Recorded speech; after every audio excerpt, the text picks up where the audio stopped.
Ang daming ang tuyong dahon dito guys na hinuhulog nitong aming rambutan kaya ang gagawin natin ay magpa-fogging tayo for today's video. Kahit hindi kayo nagtatanong sa akin guys, isi-share ko na rin sa inyo kung ano nga yung magandang benefit ng pagpa-fogging or smoking dito sa ating area. So guys, maaari nyo itong sundin, maaari ding hindi kasi nga alam ko marami ding tataas ang kilay dyan.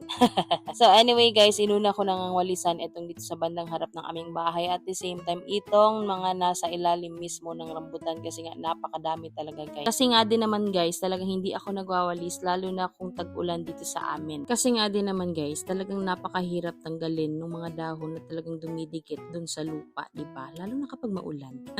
So ayun na nga guys, etong pagpa-fogging guys or pagpapausok sa ating area ay maganda nga para sa ating mga alagang manok. Syempre guys, alam niyo naman maganda yun para nga pampawala ng mga lamok na kung saan nagkakaroon nga ng malaria yung ilan nating mga alaga. At the same time guys, kung mayroon mga virus or bacteria sa hangin, syempre maaari din niyang mawala. Hindi man 100% guys na totally wala talaga pero at least makakapag-minimize ito. Bali sabi nga din pala ng mga matatanda dati na mas maganda daw magpausok sa ilalim ng ating mga prutas, kahit anong prutas pa yan guys para daw mas madali daw itong mamunga. Bali ayan nga yung ating aabangan guys kung meron tayong may update sa inyo kung meron nga talagang namunga sa ating mga prutas. At ayan lang guys, tapos na tayong magpausok at the same time napakaaliwalas na nga din yung area natin na nawalisan. Bye!